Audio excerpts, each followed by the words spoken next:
신약성경 마태복음 1장 1절로 6절 말씀입니다.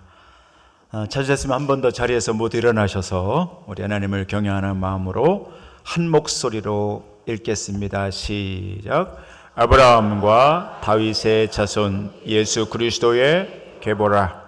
아브라함이 이삭을 낳고 이삭은 야곱을 낳고 야곱은 유다와 그의 형제들을 낳고 유다는 다말에게서 베레스와 세라를 낳고 베레스는 헤스론을 낳고 헤스론은 람을 낳고 람은 아비나답을 낳고 아비나답은 나손을 낳고 나손은 살몬을 낳고 살몬은 라합에게서 보아스를 낳고 보아스는 룻에게서 오벳을 낳고 오벳은 이새를 낳고 이새는 다윗 왕을 낳으니라. 다윗은 우리아의 아내에게서 솔로몬을 낳고. 아멘. 자리에 앉아 주시기를 바랍니다.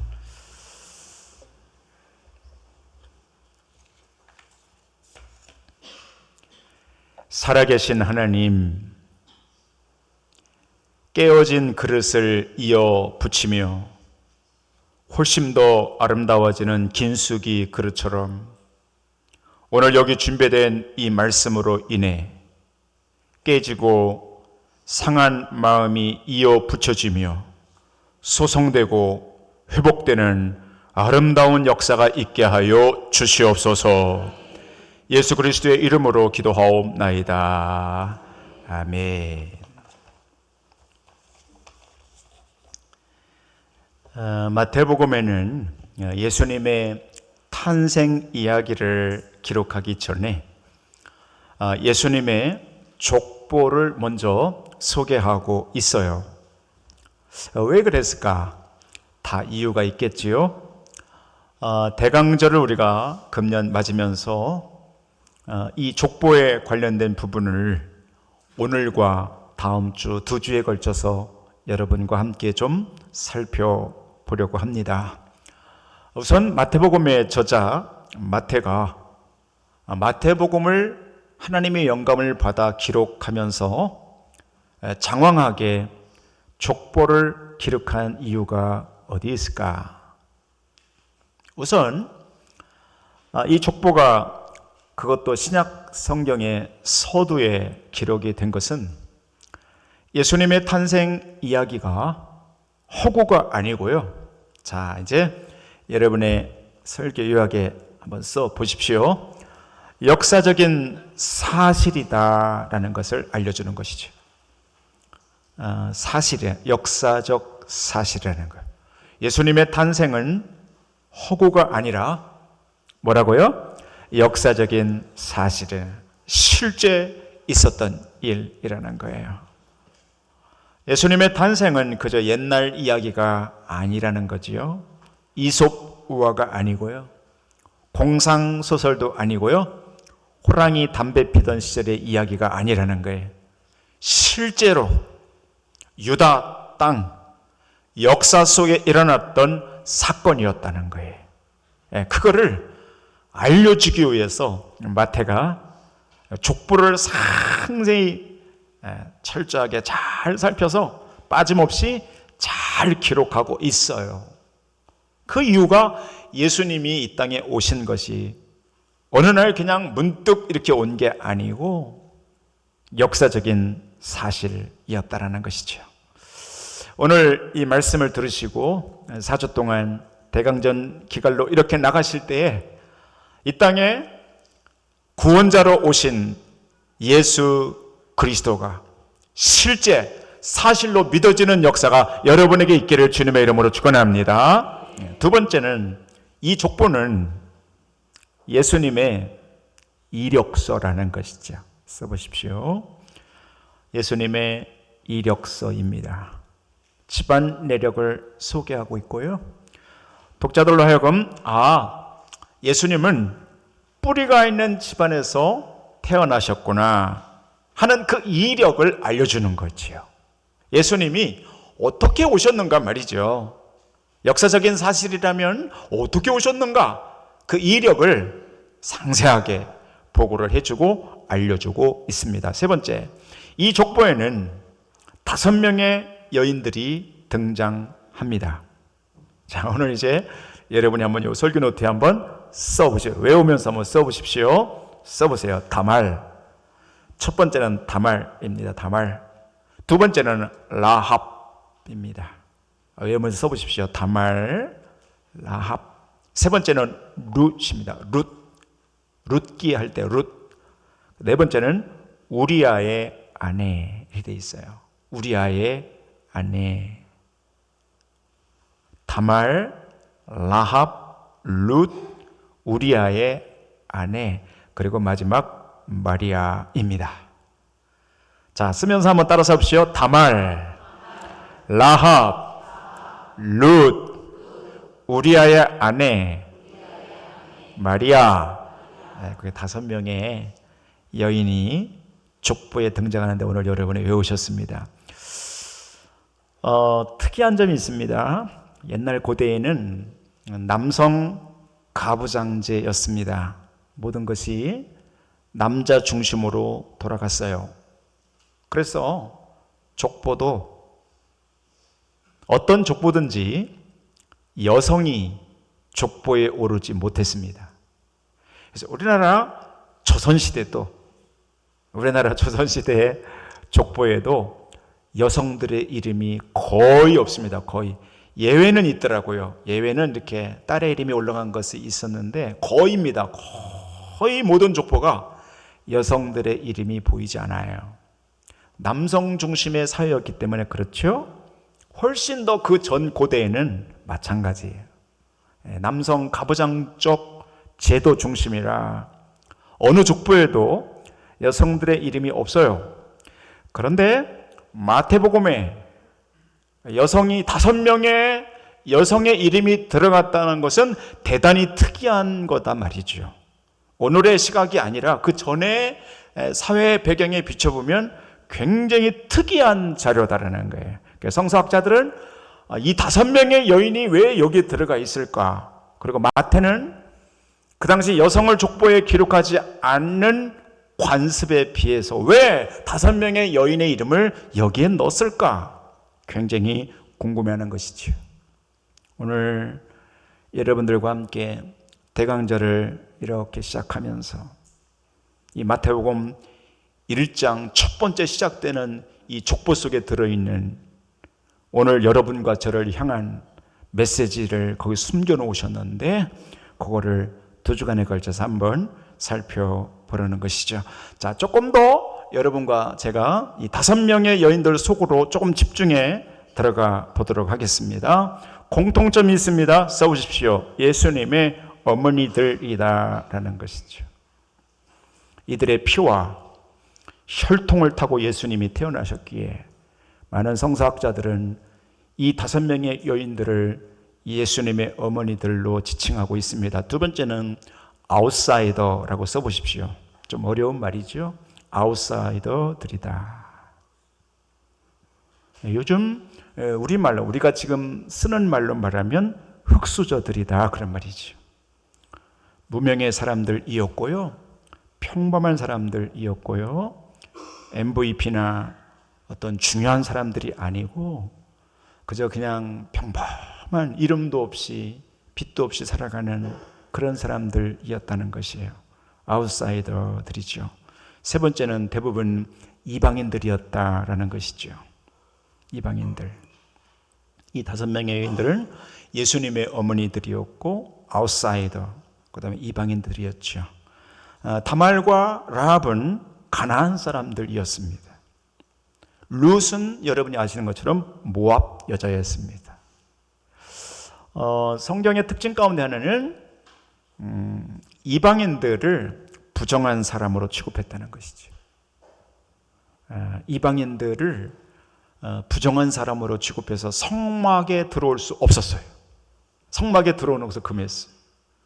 그래서 이방인들은 부정한 사람으로 취급을 했고 성경의 족보에 이런 부정한 사람, 이방인, 아웃사이더, 여성들, 이름도 없는 그런 분들을 마태는 붓을 들어 과감히 그들의 이름을 기록하고 있고 하나님은 그들을 사용하셨어요. 예수님이 이 땅에 오늘 혈통으로 사용하셨어요. 오늘 이 예배 자리에 참석하신 사랑하는 성도 여러분, 여러분과 저의 삶 가운데서도 때로는 내가 아무것도 내세울 수 없는 무명한 사람이요, 때로는 흙수저요, 가난하고 아프고 외롭고 힘들다 할지라도 하나님은 이 성경 속에서 그런 사람들을 사용하시고 하나님의 나라에 귀한 계보를 잇는 사람들로 쓰셨으니 오늘도 여러분과 저를, 이 이웃사랑 교회를 하나님 나라의 귀한 사람들로 한 분 한 분 여러분을 써주시고 귀하게 사용해 주시는 그런 역사가 있기를 주님의 이름으로 축원합니다. 자, 이제 오늘 포인트로 이제 넘어오겠습니다. 이런 베이스, 이런 바탕 아래서 오늘 포인트는 네 번째, 이 여인들의 특징을 써보십시오. 진흙탕 속에 산 여인들이었다라는 것이죠. 이제 이게 포인트입니다. 진흙탕 속에. 진흙탕 속에서 산 여인들이었다. 자, 이제 펜을 놓으시고 이 앞을 보시고 이제 생각하면서 들으셔야 됩니다. 잘 집중해 들으십시오. 오늘의 포인트이기 때문에 잘 신경 써 들어보십시오. 다말이라는 여자는요, 아브라함, 이삭, 야곱, 요셉의 이 족장들 가운데 그 야곱의 12아들들 가운데 유다의 며느리였어요. 다시요. 아브라함, 이삭, 야곱, 요셉 족장들 가운데 그 야곱이 12아들을 뒀는데 그 가운데 유다라는 아들의 며느리, 자부가 다말이었어요. 창세기 38장에 보면 그 다말이 훗날 시아버지 유다를 속여 동침하고 아들 둘을 낳습니다. 그게 베레스와 세라. 오늘 여기 3절에 나옵니다. 이름이. 여러분, 근친상간입니다. 근친상간. 라합, 잘 들어보십시오. 이방인인 동시에 성경에 매춘부로 나옵니다. 여러분, 지저분합니다. 여러분, 이 스토리를 잘 들어보세요. 근친상간 한 다말, 여기 본문에 나옵니다. 매춘부의 이름이 오늘 본문에 나옵니다. 자, 여기 우리아의 아내, 요 네 번째 여인이 우리아의 아내, 이렇게 나와요. 자, 제가 묻습니다. 여러분, 우리아의 아내의 이름이 뭐였죠? 밧세바였죠. 그죠? 그래서 성경은 밧세바라 이렇게 쓰면 되는데 밧세바라 이렇게 안 쓰고 우리아의 아내 이렇게 기록을 했어요. 마태가. 의도가 있는 것이죠. 이유가 있어요. 왜 그렇게 썼는가? 다윗의 치부를 드러내려고 하는 거예요. 아시는 것처럼 다윗의 충신 가운데 하나가 우리아입니다. 그 사람은 매우 충성스러운 사람입니다. 다윗을 위해서 자기 생명을 내놓은 사람입니다. 그런데 다윗은 그런 충신의 우리아의 아내를 범하고 간음합니다. 그리고 임신을 시켰습니다. 그리고 나중에는 그 우리아를 전쟁의 맨 앞에 세워놓고 적군의 칼에 맞아 죽도록 계획합니다. 어쩌면 다윗은 살인을 저지른 것입니다. 그것도 충신을, 가장 자기 오른팔이었던 우리아를 죽이고 그 아내를 강탈해서 뺐습니다. 가늠한 자요, 살인한 자입니다. 그죠? 지저분한 이야기가 여기 있습니다. 그 우리아의 이름을 떠올려 기록한 것은 다윗의 이 지저분함을 보라는 것이죠. 치부를 드러내는 것이에요. 그리고 이 여인들의 공통점이 뭐냐면 다 그런 진흙탕 가운데 인생을 살았다는 거예요. 지저분하고 깨끗하지 않아요. 근친상간했어요. 매춘부예요. 살인을 저질렀어요. 그런 여인들의 스토리, 그들의 삶이 그러했어요. 근데 그런 여인들의 혈통을 타고 예수님이 태어나셨다고 마태는 기록하고 있어요. 빼도 될 텐데 굳이 이 5명의 이름을 등록시키면서 진흙탕 가운데 살았던 여인들을 왜 그렇게 기록했을까라는 것이죠. 의도가 있죠. 하나님이 이유가 있어요. 자, 이제 적어보세요. 그 이유는 뭐냐면 예수님이 그 진흙탕 가운데 들어오신다라는 거예요.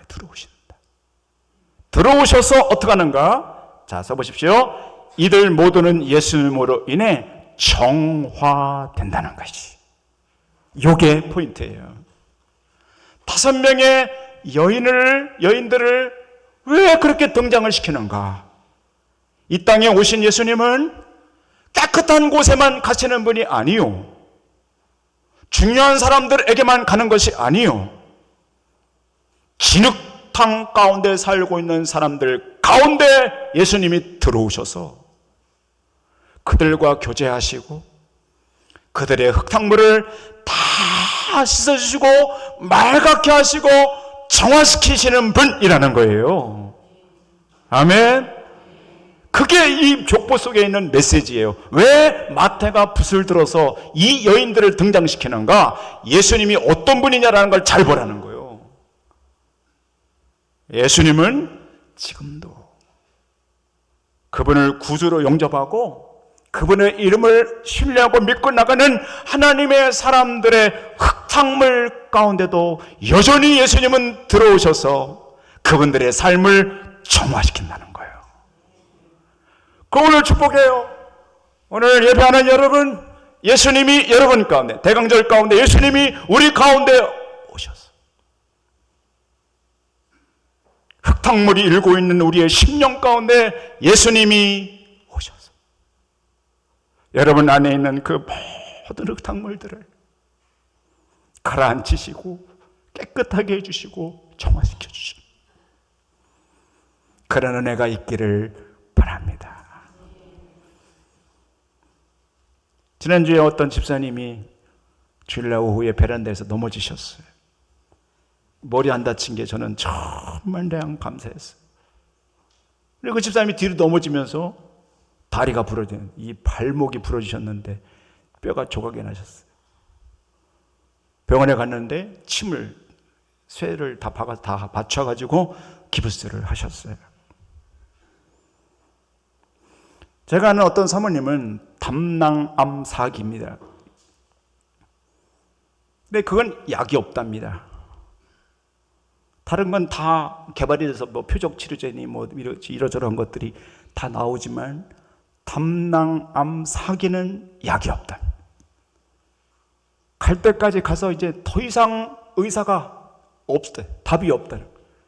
그래서 중환자실로 올려 보냈는데 상황이 대단히 위험한 가운데 있어요. 여러분과 저의 삶 가운데는 이런 흙탕물들이 하루에도 한 주에도 수없이 우리 삶 가운데 흘러들어가요. 내가 감당할 수 없는 수많은 흙탕물들이 우리 가운데 얼마나 많이 흘러들어오는지. 오늘 예수님은 어떤 분이신가? 예수 그리스도를 구주로 믿는 하나님의 사람들 가운데 오셔서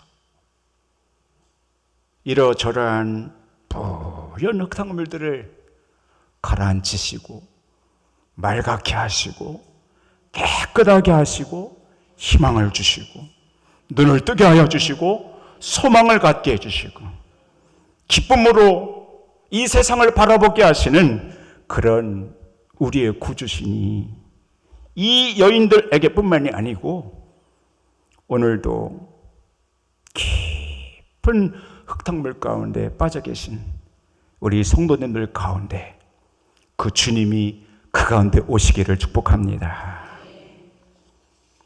우리 한번 팀 켈러라고 하는 목사님이 오늘 본문을 주석하면서 이 메시지를 이렇게 공유하면서 이런 멋진 한 문장의 표현을 쓰셨는데 저는 그게 그렇게 은혜가 되더라고요. 이분이 이렇게 쓰셨습니다. 족보에서조차 있었습니다. 여러분 족보에 무슨 은혜가 있습니까? 족보 읽어 내려가면서 읽기도 힘든데. 근데 이분이 쓰셨어요. 족보에서조차 그분의 자비가 뚝뚝 떨어지고 있다 그랬습니다. 오늘 대강절로 나가시는 여러분의 삶 안에 하나님의 자비가 뚝뚝 떨어지기를 바랍니다. 마가복음 2장 17절을 여러분과 함께 읽으려고 합니다. 마가복음 2장 17절 큰 소리로 여러분과 함께 읽을 텐데요. 자, 준비되셨나요? 앞을 보시고 크게 읽어보세요. 자, 다 같이 있습니다. 시작. 예수께서 들으시고 그들에게 이르시되 건강한 자에게는 의사가 쓸데없고 병든 자에게라야 쓸데있느니라. 나는 의인을 부르러 온 것이 아니요 죄인을 부르러 왔노라 하시니라. 아멘. 맨 마지막에 예수님 뭐라고 하시는가 잘 보세요. 나는 이렇게 말씀하시죠. 의인을 부르러 온 게 아니라는 거예요. 의인들은 다 알아서 산다는 거지요. 그러나 예수님이 관심 있는 것은 죄인입니다. 흙탕물 가운데 살아가고 있는 사람들, 이러저러한 지저분한 흙탕물에 얽힌 다말과 여기 우리아의 아내와 라합과 같은 그런 사람들에게 관심이 되시죠. 그들을 부르러 오시고 그들 안에 오셔서 그 흙탕물들을 정결하게 하고 죄를 사하여 주시고 새 힘과 용기와 희망을 주시기 위해 예수님이 이 땅에 오셨다는 거예요. 그렇죠? 그러니 여러분과 저도 대강절을 지나면서 내 안에 어떤 흙탕물이 있든지 말이죠. 어떤 것이 여러분을 괴롭게 하든지 그 모든 괴로움과 아픔들이 예수님 때문에, 저렇게 말씀하시는 예수님 때문에 여러분 안에도 그 모든 것들이 잘 정화될 수 있기를 축복하는 것이지. 이 대강절에 하나님이 우리에게 주시는 메시지인 것이에요. 지난 주중에 어떤 권사님이 책을 한 권을 선물해 주셔서 진중하게 잘 읽어보았습니다. 정말 큰 은혜가 되었고요. 그 가운데 제가 은혜가 되었던 한 토막을 여러분에게 소개해 보려고 합니다. 이 책을 쓰신 분은 손 목사님이신데, 교단은 우리나라에서 가장 보수적이라고 하는 고신측, 고려신학교, 저 부산에 있거든요. 저 부산에 고려신학 대학을 졸업하신 어느 목사님 이야기였습니다. 이분이 고등학교를 졸업하고 이제 신학대학을 들어가는데 하나님께 부름을 받고 목사가 되기로 결심을 하고 고려신학교 대학에 입학을 합니다. 근데 시험은 합격했는데 등록금이 없는 것이죠. 등록금 60만 원이 없어서 단돈 10,000원도 없는 가난한 가정에 아버지는 오래전에 안 계셔 돌아가셔서 없으시고 그 어머니하고 누나들이 있었는데 너무 어려운 것이죠. 어머니는 예수님 믿지도 않으셨어요. 이 손 목사님에게는 가난이라고 하는 이 가난, 지긋지긋한 이 가난이라는 흙탕물 속에 그의 청소년 시절이 물들고 있었지요. 아무리 기도해도 등록금 해결이 안 되더랍니다. 그래서 그분은 이렇게 글을 쓰셨습니다. 이제 등록 마감이 하루 앞으로 다가왔다는 거예요. 이게 안 되면 못 들어가는 거지요. 새벽 기도를 마치고 집에 들었으니 어머니가 내 손을 잡고 삼촌 집으로 데리고 갔다. 삼촌은 부지런했고 부자였다. 아침 일찍 일어나서 마당에서 일하고 계셨다. 어머니는 삼촌 앞에 나를 세워놓고 나를 험담하듯이 말했다. 돈 10원도 없는 나아가 신학대학교 간다는데 말이 되나? 사실 어머니의 속셈은 삼촌이 부자니 등록금을 한 번이라도 지원해 달라는 의미였다. 삼촌은 대뜸 말했다. 너는 대학 못 간다. 나는 즉시 반문했다. 와요. 삼촌은 큰 소리로 퉁명스럽게 말했다. 네 대학에 가려면 논 30마기는 있어야 가는디 네 집은 논 소마지기도 없지 않나. 네가 대학에 가면 내가 손가락에 불을 켜고 하늘로 올라가겠다. 무서운 삼촌이죠. 절대 불가능하다는 말이었다. 나는 크게 말했다. 삼촌이 등록금을 주지 않으셔도 지는 반드시 대학에 갈 깁니다. 하나님은 살아 계십니다. 그 말을 듣고 삼촌은 비꼬면서 다시 말했다. 네 매일 새벽기도 다닌다고 동네 사람들 다 깨우더니 와 하나님께서 돈은 안 주시더나?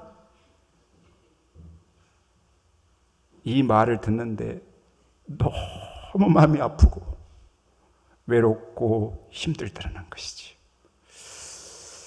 우리 사랑하는 성도 여러분, 여러분의 삶 가운데도 이런 마음을 안고 오늘 교회 오신 분들이 틀림없이 있을 것입니다. 흙탕물이죠. 이렇게 내 마음을 가로막는 아픔들이 얼마나 많은지.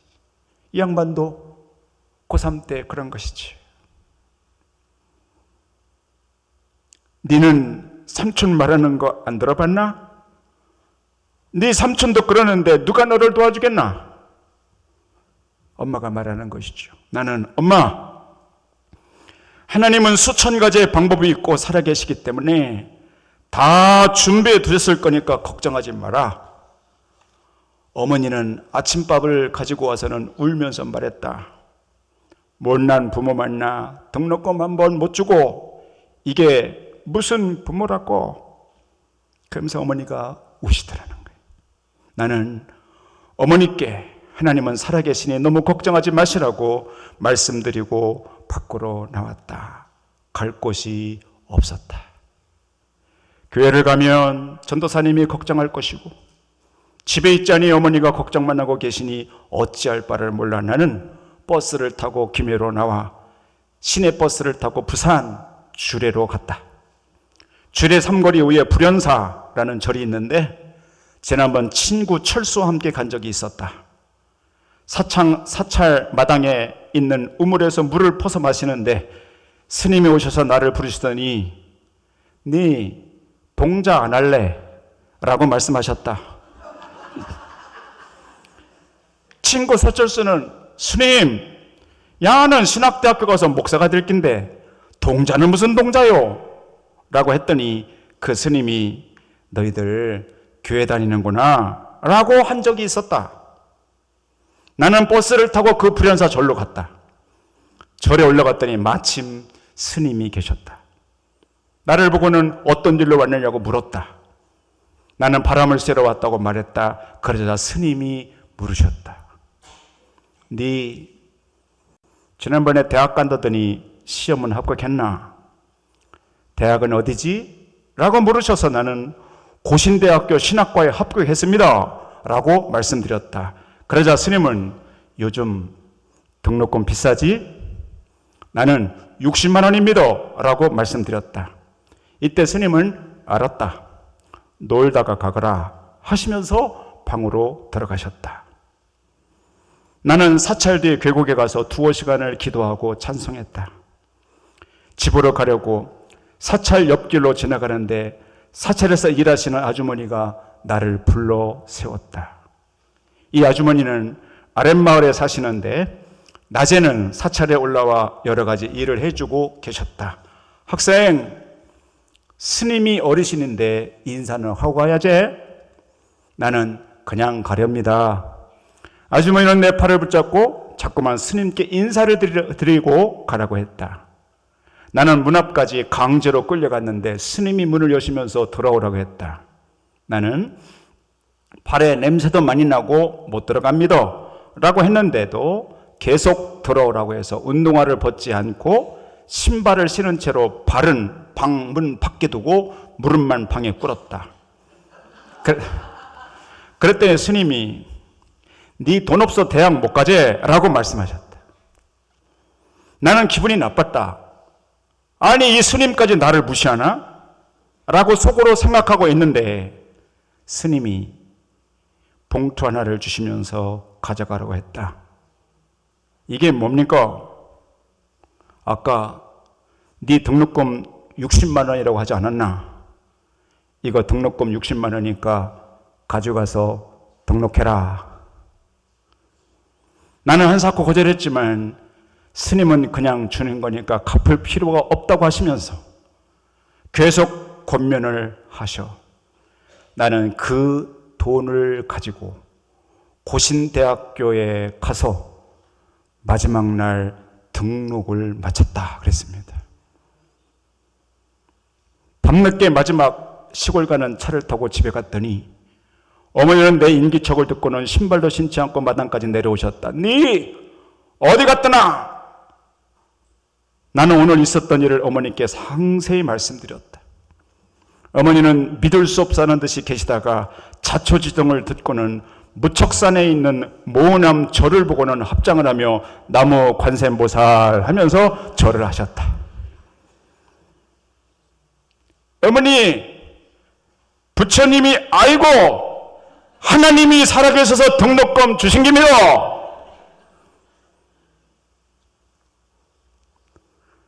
여러분은 이 이야기를 듣고 무슨 생각이 드십니까? 신학대학교를 합격하고도 등록금이 없는 이 신학생, 하나님은 스님을 통해서도, 아니 그 어떤 사람을 통해서도 하나님의 사람들을 돌보시고 책임지십니다. 어떤 흙탕물이 내 안에 들어가도, 어떤 인생의 흙탕물이 내 안에 튀겨도 내 주 되신 예수님은 내 안에 오셔서 그 어떤 흙탕물도 정화시키실 수 있습니다. 여러분 그걸 믿을 수 있게 되기를 바랍니다. 이 양반 그걸 믿은 것이지요. 여러분 이런 일이 있을 줄 누가 상상이나 했겠습니까? 학교에 갔는데 이분이 등록금은 잘 됐는데 있을 곳이 없습니다. 기숙사 비를 낼 수도 없고 들어갈 수도 없습니다. 하루는 스님이 또 부르시더랍니다. 니네 어디서 자노? 알아보니 갈 데가 없는 거예요. 그러니까 스님이 말씀하시기를 네 내일부터 다락 2층에서 자거라. 들어가 보니 큰 방에 지은 지 얼마 안 되는 깨끗한 다락방 2층을 스님이 내주셔서 4년 동안 절에서 먹고 잤답니다. 무조건 먹으라. 무조건 너는 거기서 공부하거라. 여러분 신학 공부를 절에서 했습니다. 양반이. 여러분은 무슨 생각이 드십니까? 저는 이 글을 읽으면서 그렇지. 내 안에 어떤 흙탕물이 있어도 내가 감당할 수 없는, 넘을 수 없는, 내가 할 수 없는 어떤 한계가 있어도 살아계신 하나님은 하나님의 백성들 안에 그 흙탕물 안에 들어오셔서 그 어떤 흙탕물도 정화시키고 정리해 주시고 깨끗하게 하시고 책임져 주시는 하나님이 믿어졌습니다. 여러분 안에 그런 믿음이 일어나기를 축복합니다. 그리고 하나님을 붙들고 담대하게 일어날 수 있게 되기를 바랍니다. 하나님이 여러분을 책임져 주시고 하나님이 여러분들에게 필요한 것을 공급해 주시고 하나님이 여러분의 길들도 열어주셔서 내 안에 있는 흙탕물도 정화시켜 주시는 그 하나님을 만나 뵈는 대강절 될 수 있기를 바랍니다. 다 함께 눈을 감으시고요. 여러분의 두 손을 여러분의 가슴에, 여러분의 마음에 이렇게 얹으시고 같이 한번 기도하기를 원해요. 여러분 안에는 무엇이 여러분의 마음에 흙탕물을 튀고 있느냐고 하나님을 물으십니다. 내 힘으로 정화시킬 수 없는 수많은 삶의 아픔들이 얼마나 많은지 말이지요. 오늘 하나님 앞에 그렇게 기도해 보십시오. 내가 살아계신 하나님을 믿고 예수 그리스도를 나의 구주로 영접하며 그 이름을 붙들고 나가겠사오니 대강절에 하나님 내 안에 있는 모든 흙탕물을 정화시켜 달라고, 내 자녀들 가운데 내 가정 안에 뿌옇게 물들고 있는 흙탕물들이 다 정화되게 해달라고 우리 한 목소리를 함께 기도하십시다. 하나님 아버지 감사합니다. 하나님의 은혜로 오늘 주의 전에 예배하며 귀한 말씀을 듣고 나갑니다. 하늘 문을 활짝 열어주셔서 오늘 우리의 삶 가운데도 얼마나 가슴 아픈 일들이 많은지, 얼마나 많은 힘겨운 일들이 많은지, 흙탕물처럼 우리의 심령을 뿌옇게 만드는 일들이 얼마나 많은지 알 수가 없습니다. 내 몸을 해결할 수 없는 수많은 흙탕물들이 우리를 물들고 우리를 힘들게 할 때가 얼마나 많은지요. 하나님 기도합니다. 정화시켜 주시기 원합니다. 대강절을 시작하며 이 땅에 예수 그리스도 메시아로 오신 그 예수 그리스도를 구주로 믿는 우리에게, 우리 안에도 주님께서 흙탕물을 정화시켜 주시는 놀라운 역사가 있기를 기도하며 하나님 앞에 나가오니 주여, 오늘 기도하며 나갑니다. 다 정화되도록 역사해 주시기를 원합니다. 주여 인도하여 주시옵소서. 하나님, 오늘 예수님의 탄생 그 족보에 있는 숨겨두신 말씀을 우리가 들었습니다. 진흙탕 가운데 뒹굴고 있던 흙수저와 같은 이들 가운데 찾아오셔서 그 부연 흙탕물을 맑게 씻으시고 역사 속에 아름다운 인물들로 세우셔서 예수 그리스도의 탄생의 계보를 있게 하셨던 그 하나님의 놀라운 역사하심이 우리들의 삶 가운데도 일어나게 하여 주시옵소서. 주여 기도합니다. 어떤 흙탕물이 우리 안에 있습니까? 맑아질 지어다. 정화될 지어다. 아픔이 가셔질 지어다. 절망이 떠나갈 지어다. 어둠이 떠나갈 지어다. 맑고 밝고 기쁜 하나님의 은혜만 우리 안에 충만하게 부어지게 하여 주시옵소서. 예수 그리스도의 이름으로 기도하옵나이다. 아멘.